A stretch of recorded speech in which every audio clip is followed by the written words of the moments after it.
Every day, an estimated 44,000 individuals visit Disneyland California Adventures, according to Hugo Martin in the LA Times. And located in the center of this park is this beautiful tile mural that you see here. Many of these thousands of individuals like to take a photo with this mural or simply admire its intricate beauty. I'm proud to say that my father, Paul Doolin, is the one that's actually made this mural here. So I want to take the next few minutes to break down the process behind making a mosaic, and then hopefully influence you guys to want to make your own projects one day. The first step to starting a mosaic involves finding the best surface to put your tile onto. According to a newspaper article published in the Sacramento Bee in 2007 and written by Pat Rubin, the best surface to use is an unglazed masonry surface, such as cement, other unglazed tile, brick, or a terracotta pot. However, if you still want to use a surface other than what I've just mentioned, that's totally fine. Just make sure you use HardieBacker as well. HardieBacker is a cement board that's typically placed underneath tile installations because of its ability to resist damage from moisture, as well as provide excellent tile adhesion. The next step in the process involves breaking your tile into smaller pieces. Preferably, you would use tile nippers, as seen in the top photo, for a more precise cut. But you can also cover your tile with a cloth to prevent any pieces from flying, and then hit it with a hammer, breaking it into smaller pieces. Once you've done this, separate your tile into distinct color piles, making it easy to find what you're looking for later on. One trick that I learned from an interview with my dad, Paul Doolin, was to make a quick pencil sketch of your design on the back of your HardieBacker so that you can just easily put the pieces into the remaining spaces. Now that you have your tile broken up, it's time to set it into place. You can accomplish this by either using mastic or a thin-set mortar, but it's important to know the difference between the two.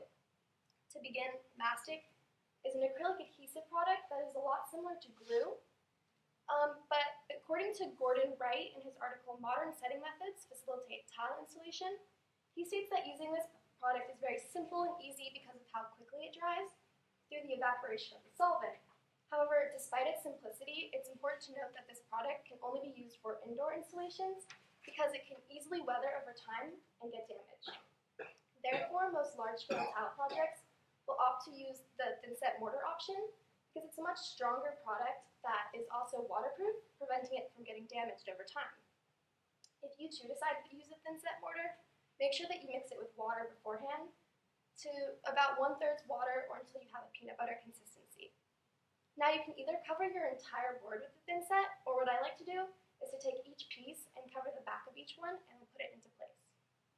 Once you've laid out your design, take some hard tool of some sort and tap down each piece, just making sure that everything's level, nothing's sticking out, and then take a sponge and sponge away any excess thin set that may be drying to the surface of your tile. Let your artwork sit and dry for a few hours, or you can even wait overnight just to be safe, and then come visit again later. The final stage to a mosaic involves grouting your project.